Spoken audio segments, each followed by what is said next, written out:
जून 22 जून 22 देश का उपयोगी एंड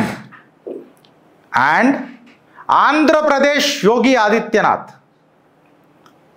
గిరీష్ ఏదో మాట్లాడినావు నేననలే కేఏ పాల్ అని అన్నాడు మన పవన్ అన్నని ఎక్కడున్నాడు పవన్ అన్నాడు కేఏ పాల్ పవన్ అన్నని అన్నాడట ఏమనని నువ్వు కూడా ఆంధ్రప్రదేశ్ యోగి ఆదిత్యనాథ్ లెక్క తయారవుతున్నావు అని ఏ గుంతలకిడి గుల గుల గుల గట్లనే ఉంటుంది మళ్ళా అసలు ఏంద్రా భాయ్ అని చెప్తే చిత్రగుప్తులో మేము వెనకటికి ఒక మాట చెప్పినాం జూన్ 22కి ఒక మురుగన్ కాన్ఫరెన్స్ జరుగుతున్నది తమిళనాడులో గుడిలో మదురై డిస్ట్రిక్ట్లో దేవాలయం ముంగట కనీసం 5 లక్షల మంది 5 లక్షల సార్లో మళ్ళీ ఎన్నిసార్లు నాకు తెలియదు 5 లక్షల మంది ఒక శ్లోకాన్ని ఉచ్చారణ చేస్తున్నారు ఆ ప్రోగ్రామ్కి దేశ్ కా ఉపయోగి యోగి ఆదిత్యనాథ్ అండ్ ఆంధ్రప్రదేశ్ సనాతన సైనికుడు జన సైనికుడు పవన్ కళ్యాణ్ అడుగుపెట్టబోతున్నాడు తమిళనాడులో మదురై డిస్ట్రిక్ట్లో ఇక ఒకడు శేఖర్ బాబు అని ఉంటాడు కూడా తమిళనాడులో ఒక మినిస్టర్ ఆడు మనోడు ఏం చేసిండు తెలుసా కథ ఆయన ఏం చేసిండు తెలుసా వీళ్ళిద్దరు ఎందుకు వస్తారు తమిళనాడులో యోగి ఆదిత్యనాథ్ గారికి తమిళనాడుతో ఏం పని అట్లనే Andhra Pradesh deputy chief minister Pawan Kalyan గారికి తమిళనాడుతో ఏం పని అని అంటే నీకు భారతదేశంలో ఏం పని అని చెప్పి నేను అడుగుతే ఎట్లుంటుంది భారత భూభాగంలో ఏ భూభాగంలోకైనా నేను పోతా నేను ఉంటా నేను భారత పౌరుణ్ణి గజం భూమి భారతదేశంలో అది నాది అది మనది నా తల్లి భరత మాతది ఏడనన్నా పోతారా అబ్బాయి నేను మీకెందుకు లొల్లి తమిళనాడు ఈజ్ నాట్ అంటే వాళ్ళు భారతదేశం నుంచి అలగ్ కావాలని చూస్తున్నారా మీరంతా తమిళనాడు అలా నాయకులను అడుగుతున్నాయి ఎస్పెషల్లీ డిఎంకే ఇష్టం వచ్చినట్టు కుచ్చిపి మీ అయ్యా జాగిర్లు కావిడ మతతత్వం వీళ్ళు వస్తారట వీళ్ళు స్పీచ్లు ఇస్తారట వీళ్ళు స్పీచ్ ఇస్తే మతతత్వం లేస్తుందట మళ్ళీ మీ స్టాలిన్ కొడుకు మాట్లాడిండు కదా మతతత్వం కనబడతలేదురా అంటే మీకు మీకు మీకు మీకు మీకు రాజకీయ పదవులు ఇస్తే మీరు ఎవరినైనా తాకట్టు పెడతారా కుటుంబ సభ్యులను కూడా తాకట్టు పెట్టేట్టున్నారు రాజకీయ భవిష్యత్తు కోసం 4 రూపాయల పైసల కోసం Tamil Nadu Hindu religious charitable endowment minister ఎవరైతే ఉన్నారో మన శేఖర్ బాబు ఆయన క్వశ్చన్ చేస్తాడు ఎవరిని మన దేశ్ కా ఉపయోగి యోగి ఆదిత్యనాథ్ గారిని అండ్ జన సైనికుడు సనాతన సైనికుడు పవన్ కళ్యాణ్ గారిని వీళ్ళకి ఏం పని తమిళనాడులా అని చెప్తారు శేఖర్ బాబు గారు ఏమంటారు తెలుసా డిఎంకే ఎండోమెంట్ మినిస్టర్ అనుకుంటా ఆయన ఏమంటాడు టెంపుల్స్ అంట జస్టిసు ఇంకా డిసిప్లిన్ని ప్రాపగేట్ చేయడానికి పనిచేస్తాయంట ఆధ్యాత్మిక కేంద్రాలు శేఖర్ బాబు అదే నీ మస్జిద్దులు మాత్రం నీ చర్చులు మాత్రము ధార్మిక కేంద్రాలు మా దేవాలయాలు మాత్రము జస్టిస్ అండ్ డిసిప్లిన్ వరకే ఆపేసిను ధార్మిక కేంద్రాలు కావా ధార్మిక కేంద్రాలలో ధర్మబద్ధంగా ధర్మవీరులు వచ్చి స్పీచ్లు ఇస్తే నీకేడని వస్తుంది నీకేమన్నా వస్తే నువ్వు మైనం పెట్టుకో ఆ పొక్కలలో మాకు ప్రాబ్లం లేదు నీకు పంచర్లు అయితే పంచర్ చేయించుకో మాకు ప్రాబ్లం లేదు నీ మండు అనేది నీ మాటలలో క్లియర్ కట్గా అర్థమవుతుంది శేఖర్ బాబు గారు ఎండోమెంట్ మినిస్టర్కి చెప్తున్నా and as an Indian I have a right to come at any place in India నేను వస్తా నేను మాట్లాడతా నీకెందుకు వస్తుంది అదే స్టాలిన్ మాట్లాడితేనేమో అది ఉదయనిధి స్టాలిన్ మాట్లాడితేనేమో మతతత్వం అవుతుంది బ్రదర్ మీకు యోగి ఆదిత్యనాథ్ గారు వచ్చి మేము మా సనాతనం ధర్మంలో మా సనాతన సైనికులని జన సైనికులలాగా వచ్చి chief minister deputy chief minister వచ్చి మాట్లాడితే మీకు బగబగ మండుతుంది whatever it may be June 22కి మదురైలా మురుగన్ కాన్ఫరెన్స్ ఏదైతుందో దాన్ని విజయవంతం చేయాలి అని చెప్పి ప్రతి సనాతన గుండెకు నేను పాదాభివందనం చేస్తున్నాను ఫ్రెండ్స్ శేఖర్ బాబు ఏమంటాడంటే మేము కూడా మస్తు కాన్ఫరెన్స్లు చేసినాం హిందూ కాన్ఫరెన్స్లు కానీ మేము ఎప్పుడు కూడా ఎవరిని కించపరచలే నీ పాలసీలలోనే నువ్వు కించపరిచినావు నువ్వు ఏదైతే రిజర్వేషన్లు ఇస్తావు చూడు బీసీలలో పెట్టి ఆడనే నువ్వు కించపరిచినావు హిందూ ధర్మాన్ని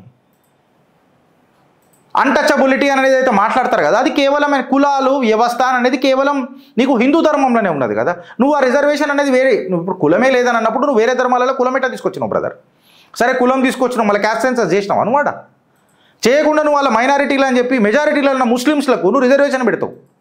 మళ్ళీ క్రిస్టియన్స్ గురించి ఎప్పుడైనా మాట్లాడినావు మాట్లాడు, జైన్ల గురించి ఏమైనా మాట్లాడతావు మాట్లాడు, సిక్కుల గురించి ఏమైనా మాట్లాడతావు మాట్లాడు. పార్సీలు వాళ్ళు ఉన్నారు ఎంత, కడుతున్న ట్యాక్స్ ఎంత, మళ్ళీ వీళ్ళు ఉన్న జనాభా ఎంత, ముస్లింలది దోసుకుంటున్న ట్యాక్స్ ఎంత, లెక్కలు తీద్దాం కదా, ఆడనే తెలిసిపోతుంది కదా. లెక్కలు మాట్లాడదాం కదా బ్రదర్, రాజ్యాంగబద్ధంగా లెక్కలు మాట్లాడదాం. చిల్లర పంచాయతీలు ఎందుకు?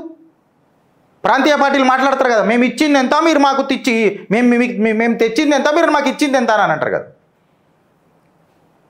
తీద్దాం కదా. మళ్ళీ అది కూడా శేఖర్ బాబు గారు ఏమంటారంటే మన ఇంతమందిని ఎందుకు పిలుస్తున్నారు, 2000 బస్సులు పెట్టిరట. అరే పెడతాం రా భయ్, పెడతాం. అట్లా అందరినీ తీసుకొని వచ్చి స్పీచ్లు ఇచ్చి ఫ్లేరప్ చేసి మతతత్వ విద్వేషాలు రెచ్చగొట్టడానికి చూస్తున్నారు తమిళనాడున. అంటే తమిళనాడునేమో దత్తత ఇచ్చేసినాం అయింది మీకు, దత్తత ఇచ్చేసినాం అయింది మీకు. I mean it's really ridiculous. పొరగాల మజాక్ అయిపోయింది, ఇష్టం వచ్చినట్టు మాట్లాడాడు. జూన్ 22కు ఉంటుంది మీకు ఇవన్నీ చూస్తున్నాడొచ్చు, ఇవన్నీ ఖచ్చితంగా చూస్తున్నాడొచ్చు. దక్షిణాన దుమ్ము దులుపుతాడు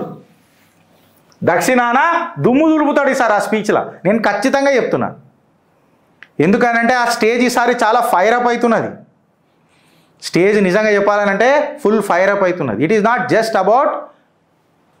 just about Pawan Kalyan, it is also దేశ్ కా ఉపయోగి ధడ్కన్ యోగి ఆదిత్యనాథ్. ఇద్దరు కలిసి ఒక స్టేజ్ మీదకి వచ్చిండ్రు అని అంటే పకడ్బందీ ప్లాన్ సనాతన గుండెల్ని జుడాంచనీకే ఎంత గట్టిగా అడుగులేస్తుందో పార్టీ అని అనేది ఒకసారి అర్థం చేసుకుంటారు. అందుకే వీళ్ళకు మంటలేసి ఏం మాట్లాడలేక మంత్రాలు వేస్తున్నారు. అమిత్ షా గారు కూడా నిన్న మాట్లాడారు. పార్టీ మీటింగ్ మధురైలో ఏదైతే జరుగుతుందో నేను భక్తులనందరినీ కోరుతున్నా, మీరు ఇది ఒక విజయవంతం చేయాలా ఈ కాన్ఫరెన్స్ని అని చెప్పి ఆయన కూడా బాగా గట్టిగా మాట్లాడిండు friends. So fingers locked. June 22 జరా మన ఫోన్లు ఫుల్ ఛార్జింగ్ పెట్టుకొని దద్దరిల్లే స్పీచ్ ఉంటుంది ఆడ. సనాతన ధర్మానికి మద్దతు తెలిపే స్పీచ్ ఉంటుంది ఆడ. ప్రతి సనాతన గుండెని సైనికుని చేసే స్పీచ్ ఉంటుంది ఆడ. బాగా మండుతున్నారు ఒక్కొక్కడికి బాగా. తిరుపతి లడ్డు గురించి ఎంత పెద్ద ఇష్యూ జరిగిందో మన అందరికీ తెలుసు friends, couple of months back. అయితే ఈ తిరుపతి లడ్డు ఎంతోమంది నిజంగా చెప్పాలనంటే ఆ శ్రీమన్నారాయణుడి భక్తులకు కొంచెం బాధ కలిగించింది. అబ్బా నా స్వామి ప్రసాదంలో ఇంత ఘోరమా, అంత ఇష్టంగా తినే ఆ ప్రసాదంలా ఇట్లా చేస్తారా అని చెప్పి ప్రతి సనాతన గుండె ఆ రోజు తల్లడిల్లిన ప్రతి గుండెకు మళ్ళీ ఆనాడు ప్రభుత్వం మద్దతు తెలిపిందా లేకపోతే ఏజెన్సీస్ మద్దతు తెలిపినాయా అది పక్కకు పెడితే హిందూ అనే ప్రతి గుండె ఆ రోజు బాధపడ్డది.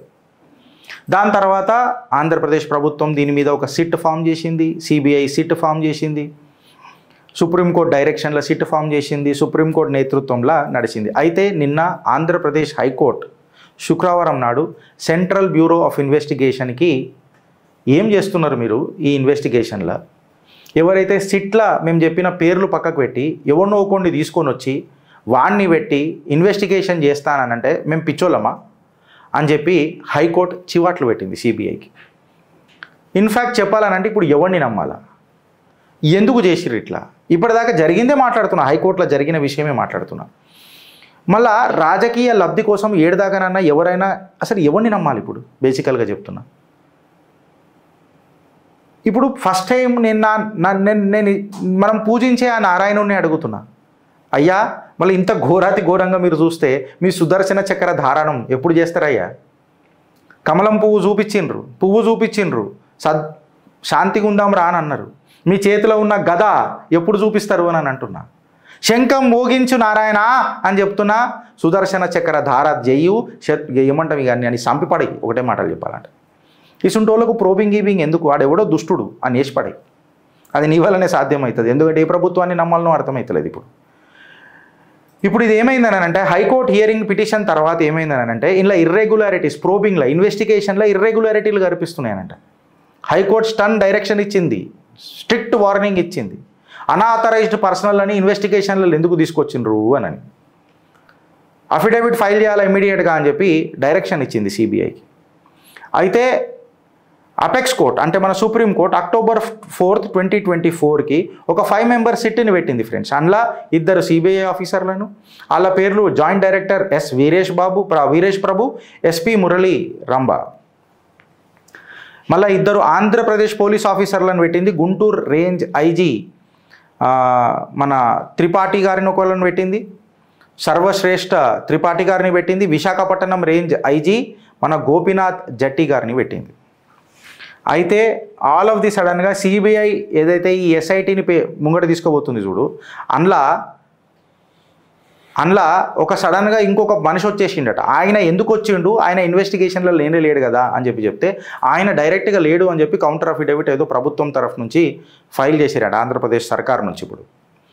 అయితే ఇప్పుడు అలా మాట్లాడాల్సిన విషయాలు ఏందనంటే, ఈ ఘటన లడ్డు విషయం ఏదైతే జరిగిందో, ఈ లడ్డు ఘటన జరిగినప్పుడు 4 మందిని అరెస్ట్ కూడా చేసిర్రు. వాళ్ళు రాజశేఖరన్ ఏఆర్ డైరీ నుంచి ఉండొచ్చు, లేకపోతే పొమిల్ జైన్ బోలేబాబా డైరీ నుంచి ఉండొచ్చు, విపిన్ జైన్ అండ్ అపూర్వ వినయ్ కాంత్ మన వైష్ణవి డైరీ నుంచి ఉండొచ్చు.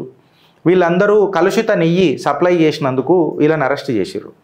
ఎస్ఐటి ఫైండింగ్స్ ప్రకారము ఇందులో యానిమల్ ఫ్యాట్స్ ఉన్నాయి అని చెప్పి, కొవ్వు ఉన్నది అని చెప్పి ఆనాడు నిర్ధారించరు కూడా. ఇది జరుగుతున్న తరుణంలో సడన్గా ఇన్వెస్టిగేషన్ వల్ల పేర్లు లేని వాళ్ళు రావడం అనేది కరెక్టా? ఇప్పుడు ప్రభుత్వాలను నమ్మాలనా వద్దా? మనం అప్రమత్తంగా ఉండాలనా వద్దా? నెత్తికి కొట్టుకోనికే ఏ రాయి అయితే ఏంది అని అన్నట్టే ప్రభుత్వాలు వ్యవహరిస్తున్నాయా లేవా? హైకోర్టు ఇంతగానం చివాట్లు ఎందుకు పెట్టాల్సి వచ్చింది? వై ఈ ఇన్వెస్టిగేషన్లో ఒక కొత్తోడు ఎందుకు వచ్చిండు? నేనన్నదే మాట సాక్షాత్తు ఆంధ్రప్రదేశ్ హైకోర్టు మాట్లాడింది. దీని మీద మీ అభిప్రాయం చెప్పురి ఫ్రెండ్స్. భారత్ మాతాకి జై.